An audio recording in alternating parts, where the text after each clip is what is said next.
So Richard and I go way back from lots of different jobs when I was in other server companies, and he was always the guy kind of looking at things a little bit differently.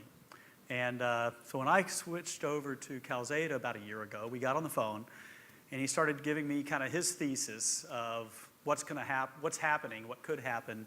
And you wrote a blog, I think it was called ARM Server Tsunami or Ripple in the Pond. Is that, if I get the name roughly right? Why don't you share with the audience what you wrote and what are your current thinkings about that prediction? This was about a year ago, and I actually kind of got onto the subject by IDF 2010, looking at some of the interesting architectures that were floating around the show floor. And I had also just purchased an iPad, and I was sitting there with the iPad watching it do 6 million iterations of a fractal program, of a fractal equation every second. And I'm thinking to myself, geez, if I could stack a bunch of these in a rack, I could have a server equivalent. And which is why I'm an analyst as opposed to a real engineer, because there's a little more complexity there.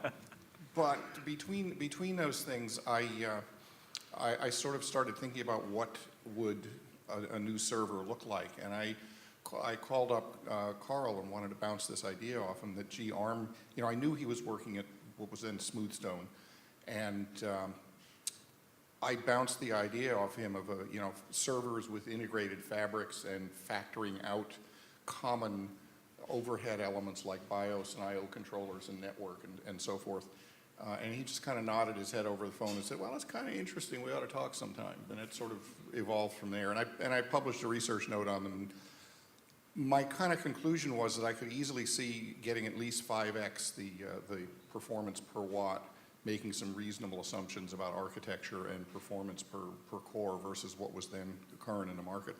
And it appears I probably underestimated that for some of the workloads. Oh, that breaks my heart. That's so too bad. We'll try to continue to exceed your expectations. We'll work hard at it. Now, you obviously have a lot of clients. I mean, you talk to people all around the world. What's the sense you get? I mean, are people healthily skeptical, or is there a legitimate interest? I mean, when I talk to them, of course they're going to say they're interested. Well, as a consultant, I would have to say we probably want to do a large project for you to ascertain That's right. But seriously, in one sense, this notion of factoring out overhead and attempting to amortize common elements like power, cooling, network connectivity, management overhead across larger numbers of elements goes back more than a decade to the first blade servers. I mean, that was a motivation on the enterprise side for blade servers.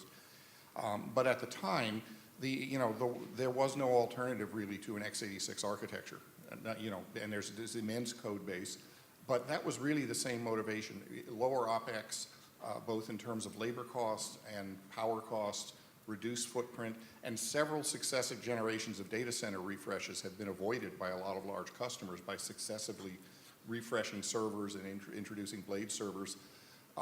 So the fundamental problem has been there for a long time, even before this wave of hyperscale users.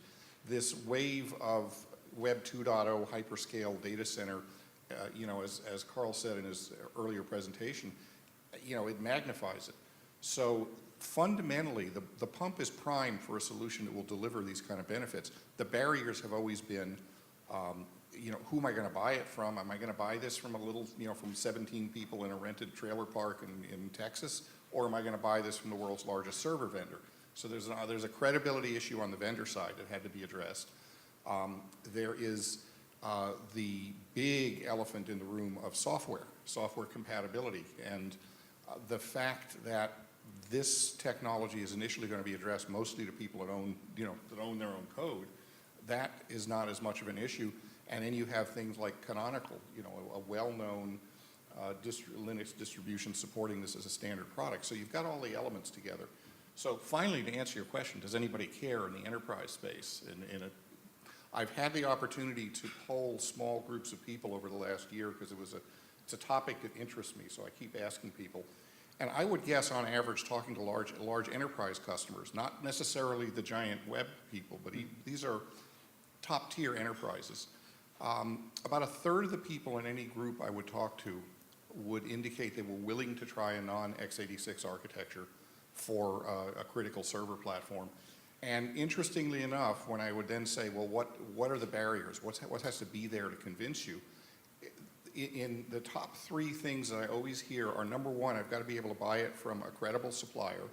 Number two, it's got to demonstrate that it really works. And number three, the software's got to be there. The software tools, the underlying software tools that I need have to be there.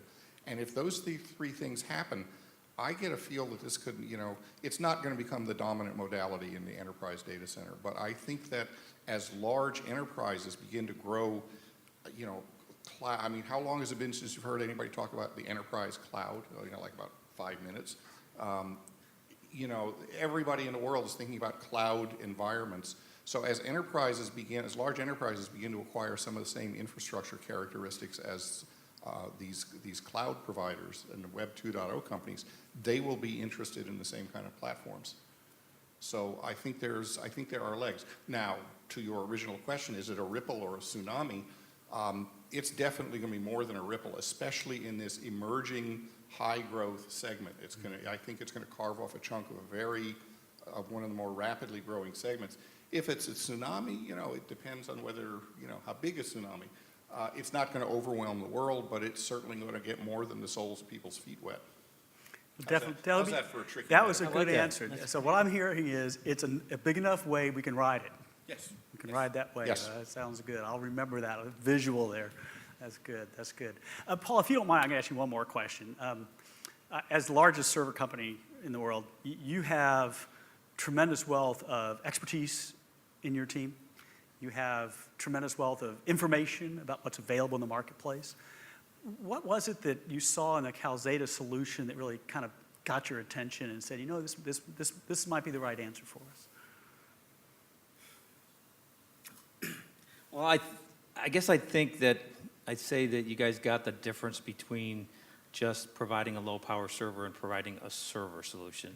And that's fundamentally what the design team saw, and what we saw was that you guys got it, that it's one thing to take a client processor and kind of put it in a low-energy solution, but really, what does it take to really make it a server? And it's the I/O, it's the bandwidth, it's the cache, it's the ECC, it's the memory, it's the fabric. And I think that was the difference, that you guys really kind of caught that, and that's what kind of sparked the interest in Calxeda. Wow, great answer. And with that, I would like to elect Bob Boffman, our Sales VP, Man of the Year. He got the message, Bob. That's the right message. Good job. Thank you. Seriously, thank you all for your time and thoughts on the panel today. We'll enjoy this journey together as we go forward. Again, thank you very much. Thank you.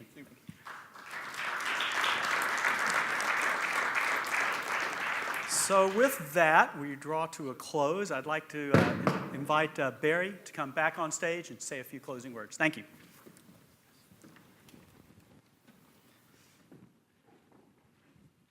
I want to thank everybody for coming. This is a big day for us. It's been a long journey to get here, and I want to congratulate all the employees that are watching back home in Texas. They really made this happen. But we're excited that you're here to be a part of this. This is very meaningful for us, and we hope that you'll tune in and see how this saga plays out over time. Now, we will take some questions afterwards. We'll just wrap here, and then our folks will be around the room, so feel free to approach any of us if you have questions you'd like to dig deeper. And we will open up the formerly soda bar to be the now full bar, so help yourself. Thanks.